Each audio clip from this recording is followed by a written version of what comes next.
So, we're there. As mentioned, we separated the quest system in Aion into two parts. We're having on one hand quests that are more understood to be side tasks, like where the NPC asks us, bring me this, or give me 5 of them. Additionally to that, in every region you have the mission that is giving you the deeper insight of the story, what is going on in an area and what is the overall story that we want to tell you, what is the past of the NPC, what is his future. What we're, for example, doing here is this. We're having a mission about a Leforest ship. It's like a pirate ship in a nearby area. We are somehow cooperating with these people there, but we also cannot trust them, as you never know that they are planning something, and so this ship is some conspiracy going on, and the NPC asked us to investigate what is going on into the ship. To do that, he will luckily transform us into a parrot, meaning that we have a much more easier attempt to get into a pirate ship if you're a parrot, of course.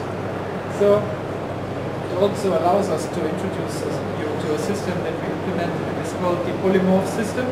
It's a polymorphic system. We can transform the character of the player in any form, like for example here in a parrot, or even you can have a form of a wolf, and then it gives you a special skill, like you run fast or things like this. So it is very interesting for the quest to have this kind of system, as it makes it more interesting what is going on. Another thing of the quest is that we want to show you, you all have this experience, I guess, where you have to look for an NPC and you don't know where it is, and you have to run around and find it, and it is very time consuming.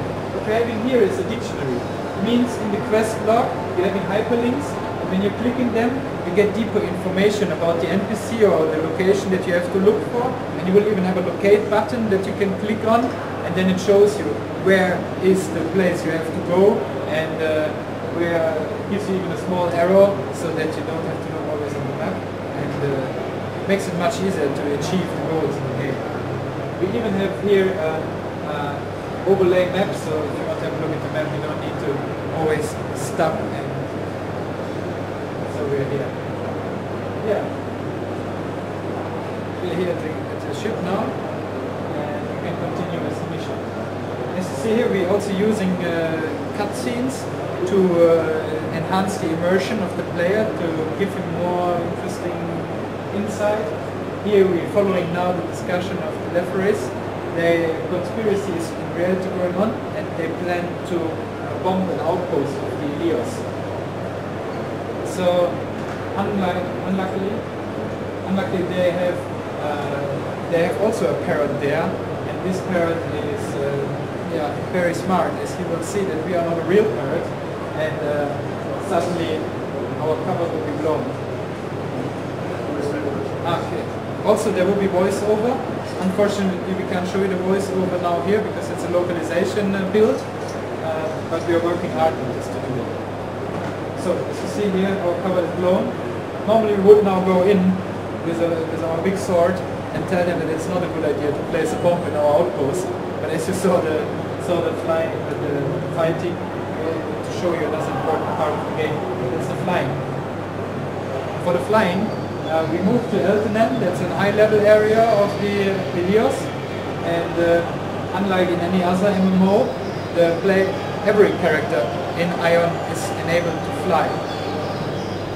Showing you here how it works. The flight system in Aion that is important is not like a mount or like a usual way of transportation. It is a strategical system that came into the game. It is limited, the flying area is limited to areas where there is a substance that we call ether. Ether is giving you the possibility to use your magic energy of flying. This substance is in areas where the Tower of Eternity is, or at least here, that area is where the part and a big piece of the Tower of Eternity came down and spreading the ether all over. You have to understand the flying system like a motor. If you're flying too much, if flying too long, it would overheat.